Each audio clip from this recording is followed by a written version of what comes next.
हमारे प्रिय छात्रों, मैं doctor S N. Chaudhary, department of commerce, MLSM college Darbhanga. छात्रों, आज तीसरा क्लास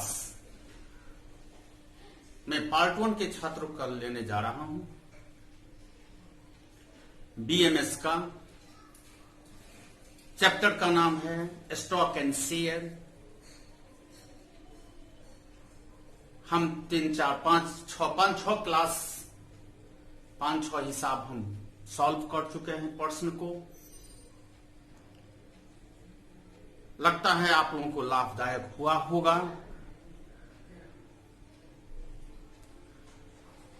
हम अपने ढंग से आसानी से इसको सॉल्व किया है। प्रश्न हम नहीं लिखा रहे हैं, क्योंकि कोई हम बाहर से प्रश्न नहीं ला रहे हैं। अपने छात्रों को हम किताब पुस्तक से ही बता रहे हैं, इसलिए प्रश्न देख लेंगे। हम उसमें समय व्यतीत नहीं करना चाहते हैं। अभी आज हम देखे हैं पुस्तक 2 या 3 कुछ प्रश्न और हैं जो हम सॉल्व इस चैप्टर से कर देना चाहते हैं, और प्रयास करेंगे। 3 पोर्शन हमने कहा था, जो BMS में 3 पोर्शन का तरह का हिसाब है। एक APJP है, दूसरा अरिथमेटिक है, तीसरा स्टैटिस्टिक है। हमने केवल अरिथमेटिक का पोर्शन अभी देखे हैं, और प्रयास करेंगे नेक्स्ट क्लास से हम स्टैटिस्टिक्स का भी बारे में बतावे। हम बहुत आस्ते आस्ते बोलते हैं। अगर आप लोग लिखना भी चाहेंगे तो लिखते चलेंगे। समय निकलता है तो हम अकाउंट्स का भी देखेंगे। अकाउंट्स का भी हमने चैप्टर पढ़ा है, पार्टनरशिप रिलेशन पढ़ा है, लिक्विडेशन पढ़ा है, होल्डिंग में जाना चाहते हैं। तो यहां पर अभी हम अपने पॉइंट पर आ गए। BMS के क्लास में स्टॉक एंड शेयर का 8वां प्रश्न, 9वां प्रश्न हम लाए हैं, जो एलिगेशन मेथड से हमको बनाना है। इस प्रश्न को पढ़ने से पहले हम बता दें, कुछ अमाउंट को 2 जगह इन्वेस्ट किया गया है। दोनों का शेयर नहीं दिया है। कुछ जगह किस पॉइंट पर हम पहला इन्वेस्टमेंट किए हैं और दूसरा इन्वेस्टमेंट किए हैं, दोनों में हम कितना रुपया इन्वेस्ट किए हैं, जिसकी आय हमको मालूम है। आय हमको मालूम है, लेकिन किसके पक्ष में कितना हम किए हैं। तो इस मेथड से, एलिगेशन मेथड से यह हिसाब बनाने का प्रयास हम कर रहे हैं। और उसको पहले हम प्रश्न पढ़ देते हैं, आप देख लेंगे, किताब से मिला लेंगे। एक व्यक्ति कुल 9,000 रुपया 2 तरह के स्टॉक पर लगाता है। कुछ 4% वाले 104 की दर से स्टॉक में, 4% वाले 104 की दर के स्टॉक में, और शेष 5% वाले 125 की दर के स्टॉक में इन्वेस्ट करता है। यदि उसकी कुल वार्षिक आय, एनुअल इनकम, दोनों के फंड से, दोनों के मेथड से, जो दोनों प्रकार के इन्वेस्टमेंट हमने किया है, दोनों प्रकार को योग करने पर हमारा वार्षिक कुल आय 352 रुपया है। वो तो बताएं कि प्रत्येक तरह के स्टॉक में वह कितना कितना विनियोजित करता है। बहुत क्लियर क्वेश्चन है। माने 9,000 रुपया हमको इन्वेस्ट करना है। इनकम उस पर हमको होता है 352। दोनों उसमें एक जगह हम इन्वेस्ट करते हैं 104 के दर से और एक जगह करते हैं 125 के दर से, जिस पर उसको ब्याज है स्टॉक का 4% और एक वो है 5%। तो हम किस फंड में हम कितना रुपया इन्वेस्ट किए हैं जो हमको 352 रुपया इनकम हुआ है। अब हम बनाने का प्रयास कर रहे हैं। क्वेश्चन को फिर से हम एक बार देख लेते हैं। यहां पर हम लिखेंगे क्वेश्चन नंबर 9, कुल इन्वेस्टमेंट अमाउंट ₹9,000, कुल आय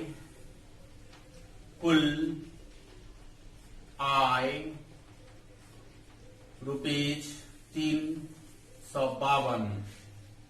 ठीक है।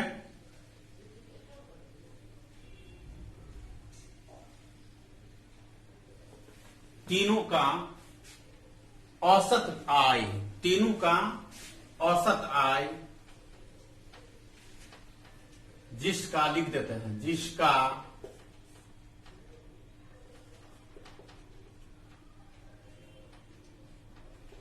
औसत आय ₹352।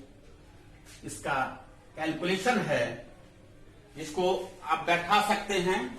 आप समझेंगे जो भाई इतना इनकम हुआ है तो हम ये लिख देते हैं, हम दूसरे तरीका से बना देते हैं।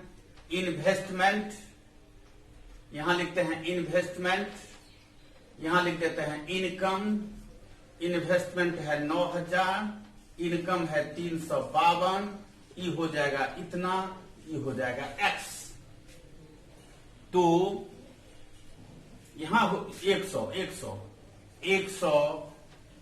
100 into 352 by 900 equal to amount हो जाएगा काट कूट के 176 बाई 6/45। इतना इसका इन्वेस्टमेंट हो गया। अब हम एलिगेशन मेथड से बना रहे हैं। यहां पर लिखेंगे 4% वाले स्टॉक, यहां पर लिखेंगे 5% वाले स्टॉक, 5% वाले स्टॉक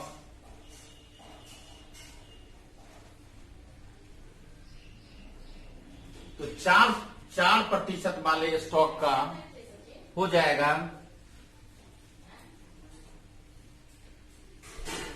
100 गुने 4/104 इक्वल टू, इसका इक्वल टू होगा 50/13। निकाल के देख लीजिएगा। और इसका हो जाएगा 5% वाले स्टॉक बराबर, इसका हो जाएगा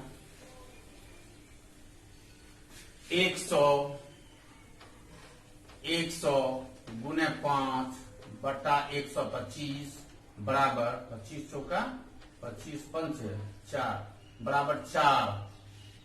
अब हम एलिगेशन मेथड बना रहे हैं, जिसको लिखेंगे 4% वाले स्टॉक, 4% वाले स्टॉक बराबर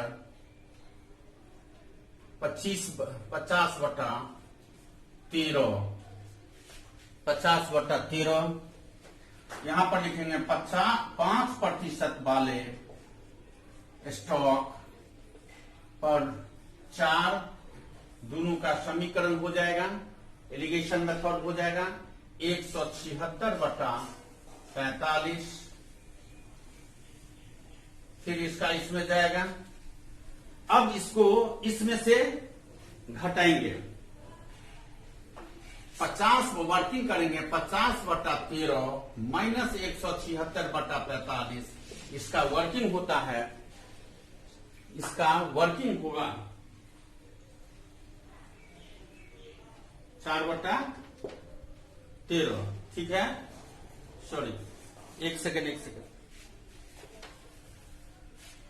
4 माइनस 4/1 माइनस 176/45, इसका कैलकुलेशन यहां भी लिख सकते हैं। 4 माइनस 176/45/1 इक्वल टू हो जाएगा 4/45, 4/45, इसको काट के देख लीजिएगा। ठीक है, अब इसका हो जाएगा, अब हम इसका निकालेंगे 50/13 माइनस 176/45, इसका इक्वल टू हो जाएगा 38/585, 38/545। That's all. अब इसका कैलकुलेशन हो गया। अब हम लिखेंगे विनियोजित अनुपात, यहां पर लिखेंगे इन्वेस्टमेंट रेशियो इक्वल टू हो जाएगा 4/45, ये हो जाएगा 38/545, 585, 500 यहाँ 585, इसका अनुपात हम निकालते हैं, हमको अनुपात निकालना पड़ेगा। तो अनुपात होगा 52/38, इसको छोटा और करेंगे और इसको छोटा हम कर सकते हैं, तो हो जाएगा 26/19। अब वर्किंग 1 किस पर वर्किंग है? 4% वाले पर। पहला लिखिए 4% वाले पर 9000 गुने 26/45, इसका कैलकुलेशन होता है 5200 रुपया, 5200। दूसरा लिखेंगे 65% वाले 9000 गुने 19/45, इक्वल टू हो जाएगा 3800 रुपया, 3800। यानी दोनों अमाउंट रेशियो का आया, यहां पर हम लिख सकते हैं और 5200 रुपया और रुपया 3800 आंसर। यही इसका 8वां का है। जब तक हम इधर देखे हैं 96 की, एक व्यक्ति 96 की दर से 3.5% रेलवे स्टॉक बेचकर प्राप्त धन का 1/4% वाले 108 की दर से ट्रक में स्टॉक खरीद लेते हैं, तो इस प्रकार उसकी आय 25% वृद्धि होती है। तो उसके स्टॉक कितने में बेचा? माने एक रेट दिया है जो खरीदा, एक रेट है बेचा। खरीदा का अर्थ यहां भी यह समझ लीजिए, खरीदा का मतलब होता है जो कस्टमर देता है तो वो खरीदता है, मानता है, जबकि कस्टमर बेचता है, ये खरीदता है। स्टॉक में यही सब एक प्रॉब्लम है, इसको ध्यान दीजिएगा। तो यहां पर यह हिसाब बनाना है हमको, जिसमें 25 रुपया की वृद्धि होती है। तो हम कितना स्टॉक लगाए हैं जो हमको 25 रुपया वृद्धि हुआ। यहां पर हम मान लेंगे, मान के चलेंगे। क्वेश्चन नंबर 11, माना कि, ध्यान देंगे, माना कि 3.5% वाले स्टॉक का मूल्य 100 है, 100 है। अतः आय हो जाएगा, आई हो जाएगा 3.5 रुपया। ठीक है, इसी स्टॉक को बेचने पर इनकम 96, इनकम हो गया ₹96।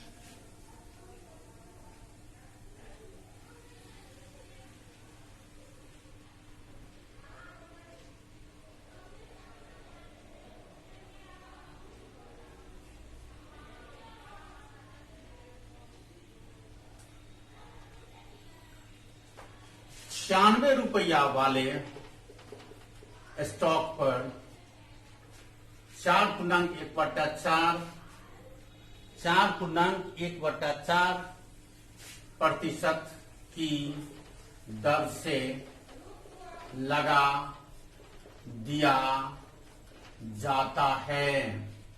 ठीक है, यहां हम लिखेंगे इन्वेस्टमेंट, यहां लिखेंगे इन्वेस्टमेंट, यहां लिखेंगे इनकम, इन्वेस्टमेंट हो गया 96, इन्वेस्टमेंट हम करते हैं,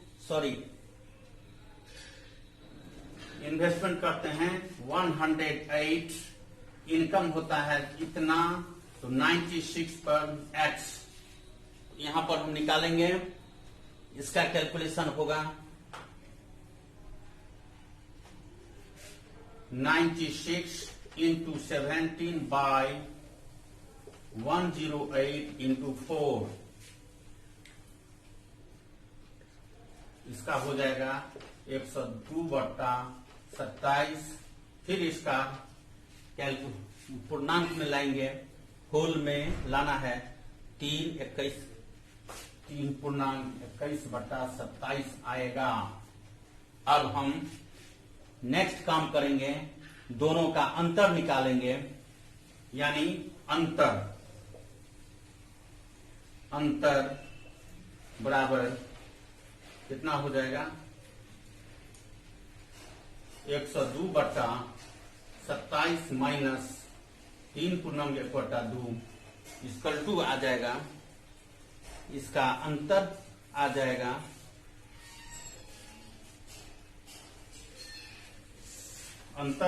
जाएगा यानी इसको हम दूसरे स्केल से लिखें 7/2, अंतर आ जाएगा इसका 15/54 इसका अंतर आ गया।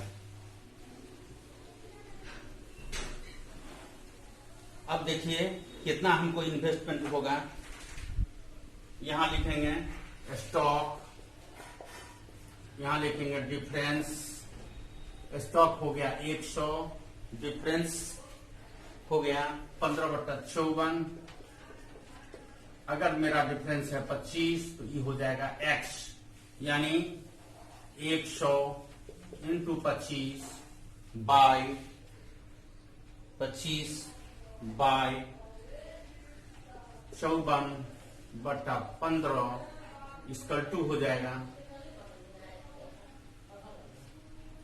5 या 15 × 25,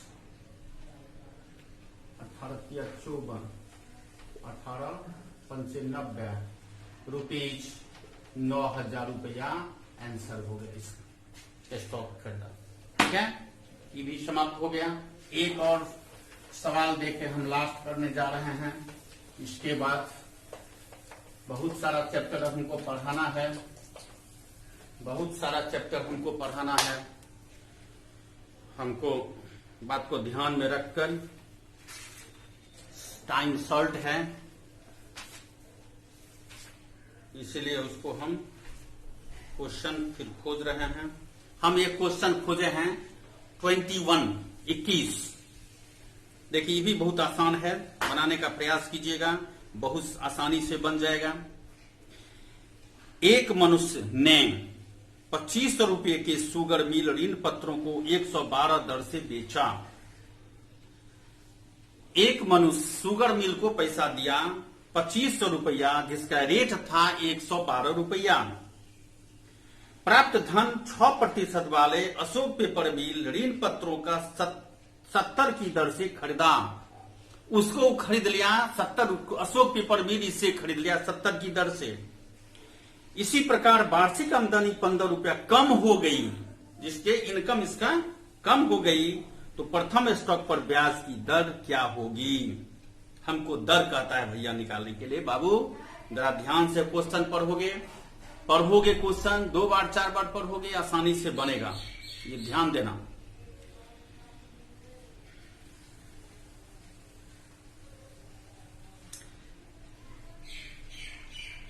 देखो हमको कितना पहले से हम जो ₹2500 इन्वेस्टमेंट खरीदे थे उस पर हमको कितना मिला, इन हुआ पैसा लगा कितना, सो हम वो पहले देख लेते हैं।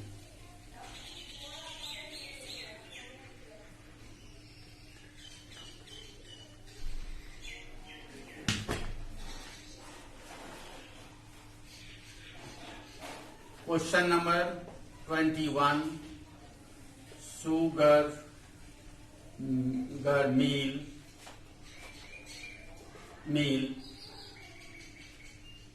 शुगर मिल से में विनियोग करने पर प्राप्त धन 2500 इंटू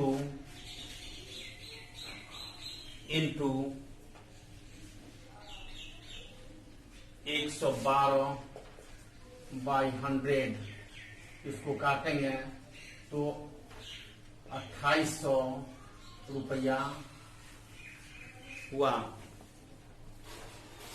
अभी हो गया स्टेप नंबर 1। स्टेप नंबर 2 को देखिए क्या कहता है। स्टेप नंबर 2,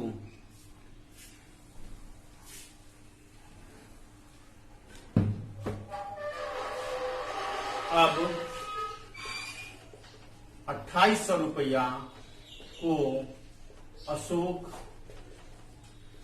पेपर मिल में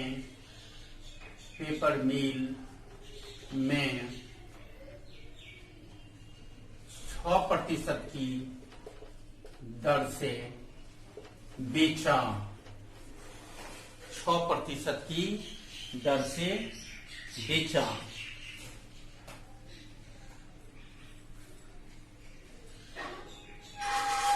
जिसका दर 70 है, इसीलिए इन्वेस्टमेंट है मेरा 70, ये हो जाएगा 6, ये हो जाएगा 2800, ये हो जाएगा x। 2800 इंटू 60, 60 में 6/17, 240 रुपया होता है। 240। स्टेप 3, स्टेप 3 बराबर होगा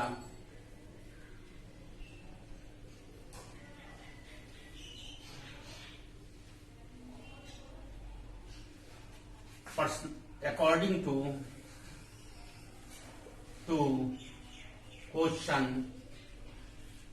क्वेश्चन ₹15 घाटा यानी लॉस होता है तो 240 प्लस 15 इक्वल टू 255 रुपया में क्या हो गया, ऋण पत्रों को बेचा। स्टेप 4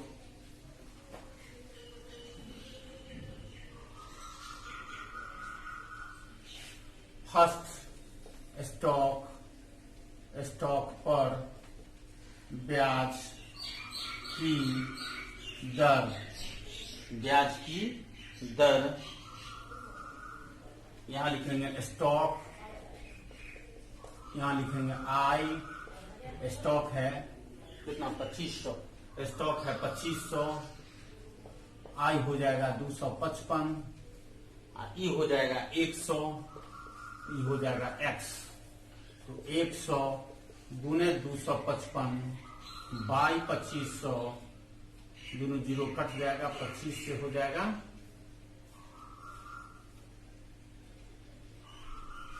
25 से हो जाएगा 25, 10.2 आता है शायद, 10.25 पंचे 125, इसको काट देते हैं तो हो जाएगा 25, 255, 1 0 50, 25 गुना 50 यानी 10.2 होगा।